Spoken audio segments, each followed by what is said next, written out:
So Trump's in office, and America and the hunting industry lose their minds in a good way.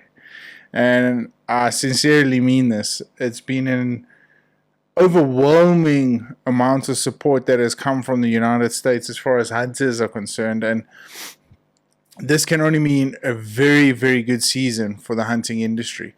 Now, we kind of anticipated this from Trump's previous term in office. However, this is like nothing we've seen before. And this is only what I've experienced. So I'm hoping that the majority of the hunting industry has had some incredible shows. They've booked a lot of clients, and we are looking forward to having a bumper season. Nashville is just completed, so by the time this podcast airs, it would almost be a week since Nashville had run their show in ACR, and I was so gutted not to be there this year. It's an absolute buzz down there in Nashville. It's a very, very cool venue. It's one hell of an amazing experience, and hopefully we'll get logistics right next year, and we'll be able to pop over to the shows. But like I said, guys,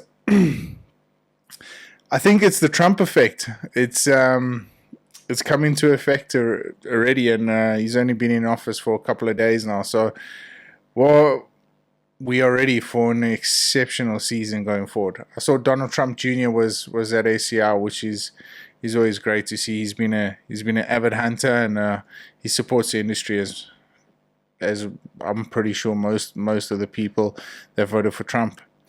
So, guys, with that being said, a couple of years ago when I started the podcast, I used to run a segment where people that used to interact with my channel or my my social media feed would ask me questions, and I haven't really done anything since then.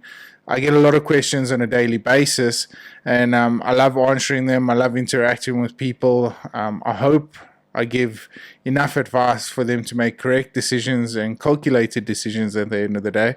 I'm no means by saying that I'm any sort of expert, but I love just giving some of the knowledge that I've developed over the years as being a professional hunter, outfitter, hunted the South African industry as hard as what I have. So, this episode is based purely on one of those questions. So before we get into it, let's go.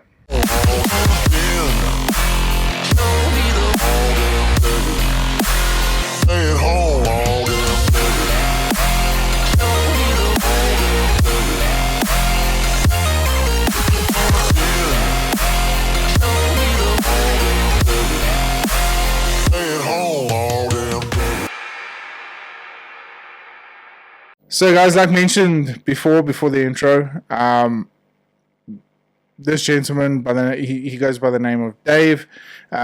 He says, "Hi Dylan, myself and my 12-year-old son will be coming out to South Africa, more specifically the Limpopo region, in the early June season. I have got a number of tiny 10 animals that I would like to take. However, I would like to find out from you if this would be possible in one safari, and would it be a good idea to pursue the tiny 10, as this will be my son's first safari adventure, and I would like to keep him the priority in the safari. Kind regards, I love what you do. Keep it up, and look forward to hearing from you soon." So this is a very important question, and I've done a podcast on the tiny 10 probably some time ago, a good few years ago actually. And I've been very, very fortunate to have the Tiny 10 as part of one of my more interesting lists or packages, if you want to call it that I've been fortunate enough to chase. A number of the clients that I hunt have started, are in the middle and towards the end of the Tiny 10 adventure. So for those of you that are new to the show, let me just give you guys a little bit of a background. What exactly is the Tiny 10, and why has it become one of the most sought after accomplishments on the dark continent?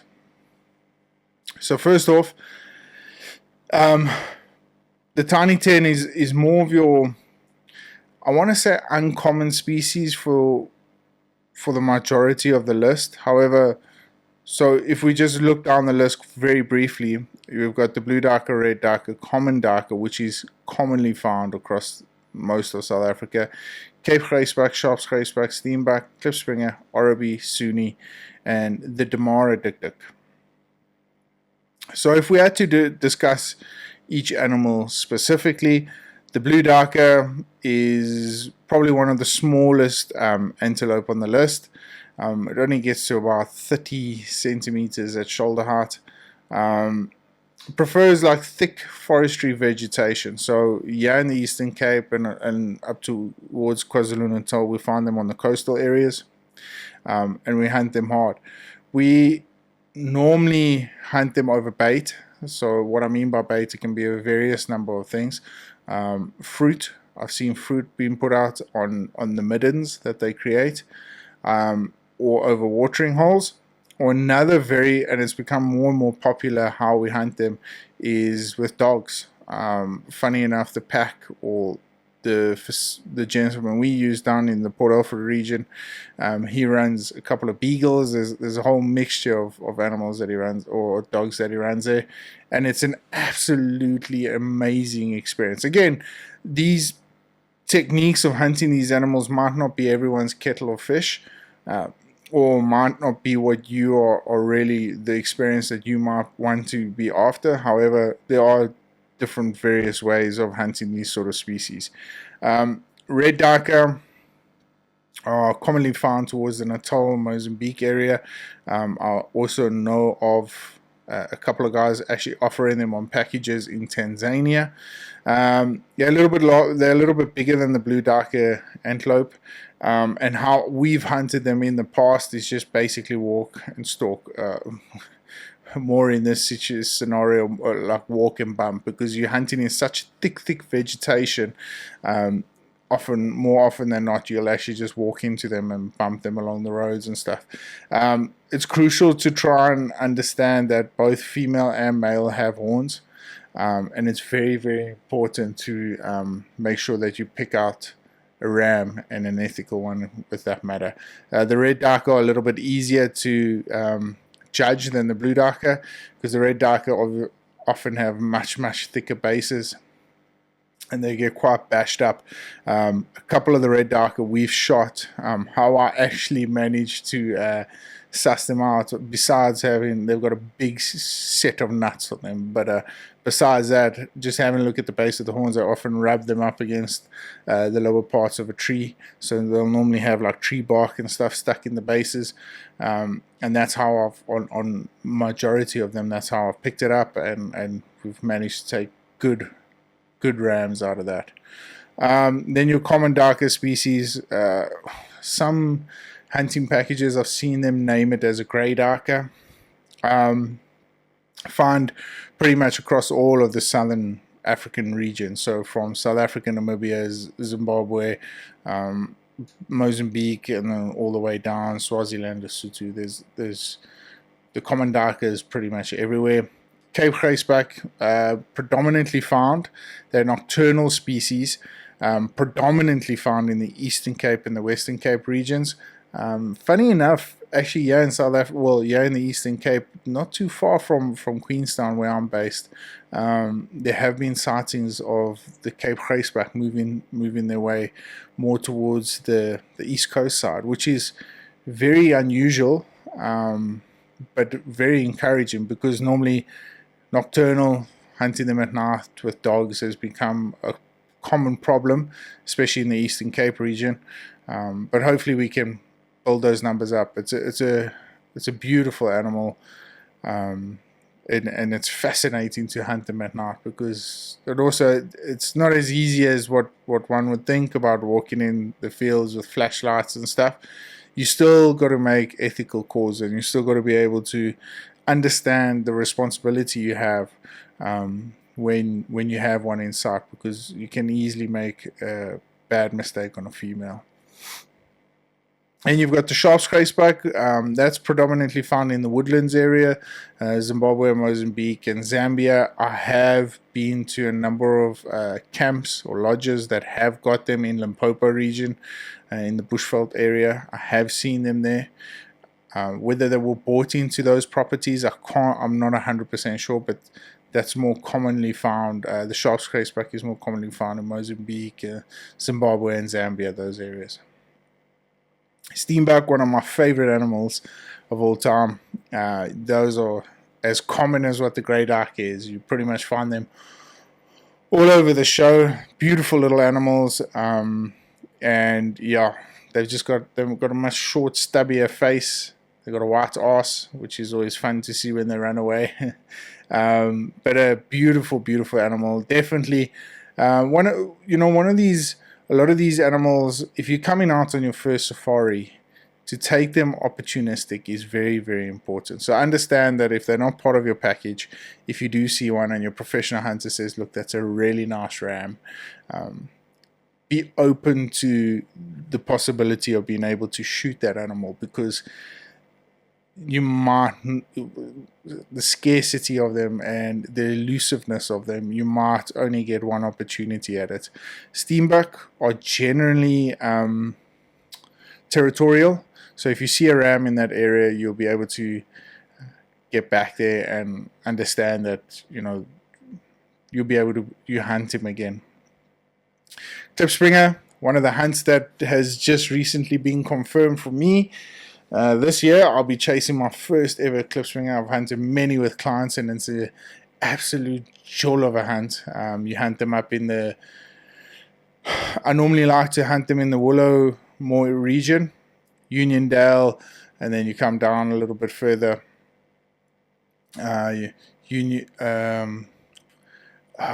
What's a place closer to Port Elizabeth? Uitenhage. There's a couple in that area. And then you get down to Graaff-Reinet. That's a very special area for me. One of my most memorable hunts is a klipspringer. And it's something that will live in my memory for a very, very long time. We got up into the Sneeuwberg Mountains. If you haven't yet, just go along and check out my Val Rooibak episode where we hunted that region.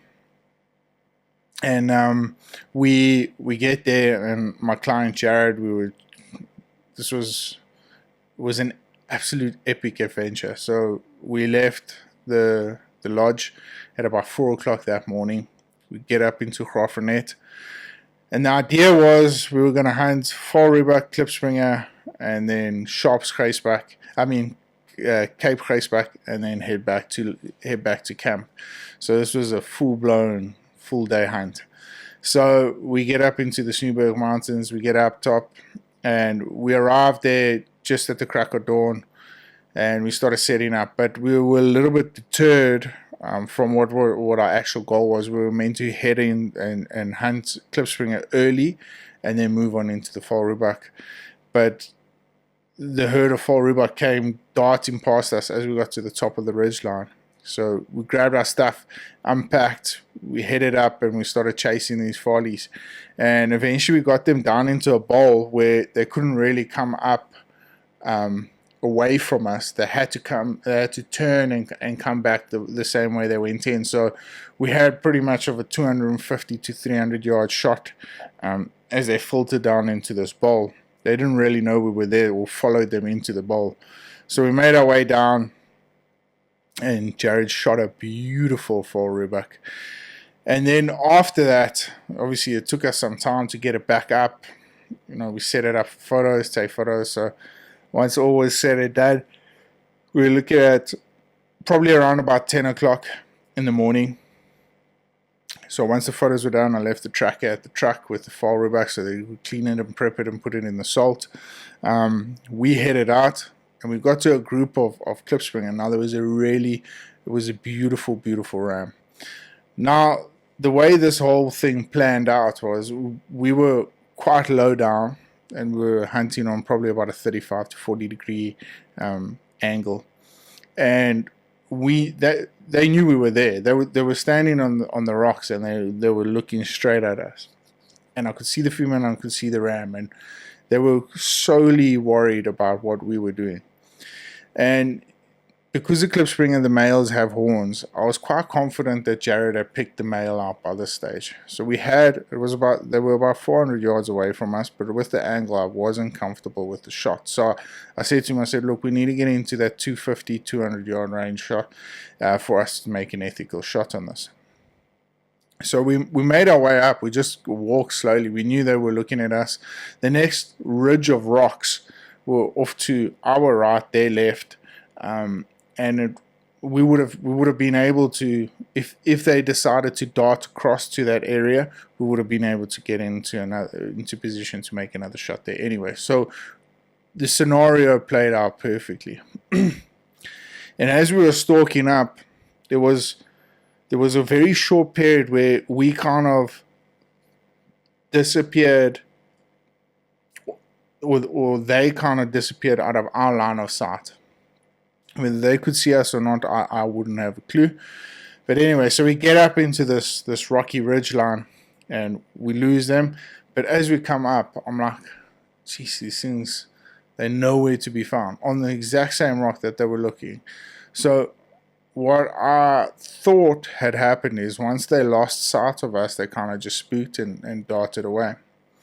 And I look over to my right, and there they were standing on the other ridgeline, which kind of suited us better because now we didn't have to climb up anymore. We could have just walked around and got into position. So we made our way, and again, they were looking straight at us. And next minute, all hell breaks loose. Now, I thought the black eagle was chasing them, but later on I found out that it was actually chasing the dassies on the ridge line just next to them. So it was an unbelievable experience. I watched this black eagle come down, straight down towards these klipspringer. Now, black eagles have got more than enough power to be able to take a klipspringer out, and I'm sure it's one of their staple diets up there in the Sneeuwberger mountain range. But and as we saw this thing just come flying down, these klipspringer like launches themselves off these like rocky ridge lines and just dart away, and that was unfortunately the end of our hunt. But what an amazing experience to be able to experience that, and that's why klipspringer will live in my memory bank for a very long time, and I'm very, very excited to be able to hunt them this year. So you find them down here in the Eastern Cape. Of course, you find them up in Namibia and Limpopo region. Oribi, now there's a little bit of a debate going on at the moment, and I was actually reading on one of the forums. They are classifying two species of Oribi. Now this is a little bit unfamiliar for me because I've always known there to be one species of Oribi, but a lot of guys are saying that we've got the southern Oribi, and then there's the Oribi, which is up north side, which you will majority find there in the northern parts of KwaZulu-Natal, Tanzania, Mozambique, Limpopo region. So, and then down here, now Oribi have got one of the greatest conservation success stories. It's a very, very hush story. Not a lot of people share it, but especially down in the Port Alfred region, the farmers there have done an incredible job at managing their numbers, where there were numbers there that were almost decimated, destroyed from poaching and all that sort of stuff. However, now, since careful planning, the hunting dollar and all that sort of stuff, the Oribi are thriving in those sort of areas again. Then you've got the Sunni. Now, the Sunni is probably one of your rarest tiny 10 antelope. Number one, permits are an absolute pain in the ass to get, especially in South Africa. They're commonly found in Mozambique and Tanzania and those places. However, we've hunted them in northern Natal and a lot of the time up in Zimbabwe as well. I'm sure they do have. I've never seen, but I'm sure they do have up in Zimbabwe. But our northern Natal regions for us is our prominent place to go hunt the Sunni. This year, permits have become an absolute pain in the ass. Everyone's wanting a Sunni permit, and there are very minimal tags, so it's just one of those things that you just got to get in line with. And then the Damara dik-dik. Now the Damara dik-dik is only found in Namibia. So if normally, I've seen a lot of the time that this is your last antelope that you would essentially go after. Look, if you're in the Namibian region and you've got the opportunity to hunt one, then so be it. Take it as much as you can. So now, with the second part of the question, is this possible in one safari? Yes, I've seen it done. If I'm not mistaken, the guys from John X, was it last year or 2 years ago, they had a client that came out and that was his sole goal, to make sure that he completes the Tiny 10 in one safari. I've seen it being done. That was definitely a first. And a couple of years back, I also saw it happen. I can't remember who the outfitter was, but what an incredible achievement that is. But majority of the time, you'll have to come in and come numerous amounts of times. As far as hunting permits are concerned, majority of the Tiny 10, you do need a specific permit, whether it be tops or whatever it may be. I know the Sunni and the Arabi, you need a CITES permit if you are hunting them in South Africa. And then, of course, legally, you have to have a professional hunter that is registered in that province to hunt them. Caliber of rifle, I've seen guys. I've personally shot a blue darker with a 375. Not me personally, but with a client. It punches a neat little hole straight through it. It's very risky because small target, big bullet. You get the gist of it. But a lot of the guys are hunting them with 2.2 Hornets, 2.2s, 2.3s, 2.43s, and then shotguns. Over bait, we hunt them with shotguns. So yeah, guys, pretty much. So to answer the question, Dave, is that yes, you can come out in one safari. Don't expect to do it in 10 days. But my personal opinion would be is to hang on a little bit. Let your son come out, enjoy his first safari. Look, if the opportunity presents itself, take it with both hands. It's very important to understand that a lot of these animals are opportunistic hunts. So if you do come across them, a lot of the time people will come across them on a very short safari, driving on the back of a pickup or bumping them on a walk and stalk. Understand that if your PH turns to you and says, look, that is a beautiful ram to take, that's a good representation of the Tiny 10, understand that that is your opportunity now to take that animal. Don't and ah about it. It's very, very important to, if the Tiny 10 list is something you are going to want to complete, understand that on every safari you need to be open to the fact that there might be that opportunity that might just come up. So guys, it's a beautiful way to, if you've come over a number of times, or if you've gotten started on a very first safari, shooting a darker or shooting an Arabi or blue darker, and you've started the process, it's a great way for you. It's a great excuse to use on the wife to keep coming back to South Africa and enjoy our beautiful country.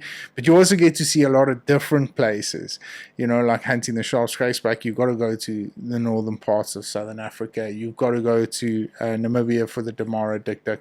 So it affords you the opportunity to go and experience these different places, to go and experience these different cultures. And that's very, very important in understanding that if this is something you are going to pursue, be open to the fact that you are going to be traveling quite a bit to other parts of the country, which is not a bad thing. I love it. I absolutely love it. I love experiencing Natal. I love experiencing Limpopo. I'm yet to go and experience Namibia. I would love to do so. We've got a bunch of dik-dik that we have to shoot that side, so I'm hoping to get that done in the coming months. So yeah, guys, basically that's it in a nutshell. That is the full-blown Tiny 10. So just to run through that list again, you got the blue darker, red darker, common darker, Cape graceback, sharp's graceback, steenback, klipspringer, oribi, suni, and damara dik dik. So those are your 10 animals that fall on the tiny 10, and you can tick them off when and how you like. Completing the tiny 10 is one hell of an achievement. It represents South Africa and the southern parts of Africa as best as possible, and it's a massive achievement at the end of the day. So Dave, I hope I've answered your question. Understand that bringing your son out here is a very exciting point for me. I hope you guys have an incredible time. I think it's an opportunity for a father and son to build memories that will last a lifetime. And I'm envious, but good luck and enjoy every moment of it. So guys, if you guys have got any questions pretty similar to this one of Dave's, please hit me up on any one of our social media platforms. It's a lot of fun to do this. I love researching and going back in the archives and pulling out some good old topics and bringing back the memories like I shared with the klipspringer hunt. It's been a lot of fun doing this, and I look forward to sharing more of these adventures with you guys. But until then, if you are, happy hunting. Stay safe, stay blessed, stay humble. We'll catch up with you guys soon.